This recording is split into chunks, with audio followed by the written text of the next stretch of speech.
علامہ اقبال علیہ رحمہ فرماتے ہیں کہ میں گھر آیا اور ہمارے گھر کے سامنے ایک سائل کھڑا تھا. سائل چوں قضائے مبرم، جس طرح قضائے مبرم ہوتی ہے، ٹلتی نہیں ہے، اس طرح وہ ٹلنے والا ہی نہیں تھا. میں نے اس کو لا کہا بابا چلا جا، معاف کر، لیکن وہ ضد کر کے گھر کے دروازے کے اوپر کھڑا تھا. میں لاؤبالی کی عمر تھی تو سکول سے آیا تھا، میرے ہاتھ میں چھوٹی سی چھڑی تھی، تو میں نے اس کے کاسے کے اوپر ماری تو وہ کاسا ٹوٹ کے گر گیا اور اس کے اندر جو سارے دن کی ریزگاری جمع کی تھی وہ بھی بکھر گئی. تو کہتے ہیں کہ وہ ریزگاری اکٹھی کرنے لگا اور میرے والد شیخ نور محمد اندر سے کہیں دیکھ رہے تھے تو وہ باہر آئے. انہوں نے وہ ریزگاری اکٹھی کر کے اس کو دی اور اس کو اور پیسے دیے اور اس سے معذرت کی اور اس کو رخصت کیا اور مجھے بازو سے پکڑ کے اندر لے گئے. اقبال کہتے ہیں میں نے ساری زندگی اپنے والد گرامی کو یوں بلک بلک کے روتے نہیں دیکھا تھا. میرے والد نے مجھے بٹھا لیا اور کہنے لگے کہ اقبال، اگر قیامت کے دن رسول اللہ نے پوچھ لیا کہ تیرا بیٹا فقیروں کے کاسے توڑتا تھا تو بتا میں حضور کو جواب کیا دوں گا. تو کہتے ہیں کہ بس وہی لمحہ میری تربیت کا تھا. بلکہ اقبال پھر ساری زندگی کہا کرتے تھے نام تو از پدر آموختم، حضور آپ کا نام، آپ کی محبت میں نے اپنے باپ سے سیکھی. یعنی حضور کا سامنا کیسے کروں گا؟ اور پھر یہ اقبال کے کلام میں آخر تک یہ چیز آتی ہے کہ کیسے حضور کا سامنا ہوگا. تو غنی از ہر دو عالم من فقیر، روز محشر عذرہائے من پذیر، گر تو بھی بینی حسابم ناگزیر، از نگاہ مصطفیٰ پنہا بغیر.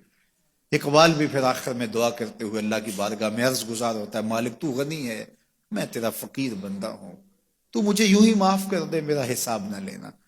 لیکن اگر میرا حساب لینا بڑا ضروری بھی ہوا تو یہ مہربانی کرنا حضور کے سامنے نہ لینا، میں حضور کو کیا منہ دکھاؤں گا. تو یہ فکر ملی کہاں سے؟ یہ باپ کی تربیت سے ملی، یہ ماں کی آغوش سے ملی.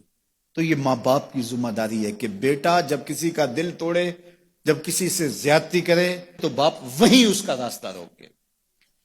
اور ایک فقیر کا لاابالی پن کے اندر کاسا توڑ دیا اور باپ نے پھر ایسی تربیت کی کہ اقبال ساری زندگی لوگوں کے دل جوڑتا رہا، ساری زندگی بتاتا رہا کہ انسان کی اصل صورت کیا ہوتی ہے. دل نہیں شاعر کا ہے کیفیتوں کی رستخیز، کیا بتاؤں کہ درون سینہ کیا رکھتا ہوں میں، در غم دیگر بسوزو دیگر آرا ہم بسوز، گفت مت روشن حدیث گر توانی دار ہوش، کہہ گئے ہیں شاعری جزویست از پیغمبری، ہاں سنا دے پڑھ کے ان کو پیغام سروش.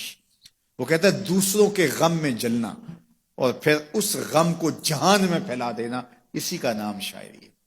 پھر اقبال نے وقتی شاعری کی، شاعر تو اور بھی ہیں، لیکن اقبال کہتا ہے شاعری از مثنوی مقصود نیست، بت فروشی بت گری مقصود نیست، کشتائے انداز ملا جامیم، نظم و نثر او علاج خامیم. وہ کہتا ہے کہ میں یہ بت نہیں بنا رہا کہ یہ غزلیں تراش کے اور یہ نظمیں تراش کے لوگوں سے داد وصول کرو. بلکہ کسی نے اقبال کو کہا یار کوئی غزل تو سناؤ، تو اقبال رو پڑا، کہا حضور میں اپنے شعروں کی داد قیامت کے دن آپ سے ہی لوں گا. یارا مرا غزل خانے شمردن، یاروں نے تو مجھے غزل خان سمجھ لیا، میرا تو مقصد ہی اور ہے. بلکہ ان شعراء پہ تنقید اقبال نے کی، عشق و مستی کا جنازہ ہے تخیل ان کے اندیشہ تاریخ میں قوموں کے مزار، چشم آدم سے چھپاتے ہیں مقامات بلند، کرتے ہیں روح کو خوابیدہ بدن کو بیدار. ہند کے شاعر و صورت گرو افسانہ نویس، آہ بیچاروں کے اعصاب پہ عورت ہے سوار. ہر وقت لب و رخسار کے تذکرے، ہر وقت نشیلی آنکھوں کی کہانیاں، ہر وقت کدے رانا کی باتیں. کہا تم اس خول سے نکل ہی نہیں رہے، تمہاری شاعری صرف ایک عورت کے گرد گھوم رہی ہے، جس نے اس کو تخلیق کیا اس خالق کے جلوے بھی تو دیکھو نا.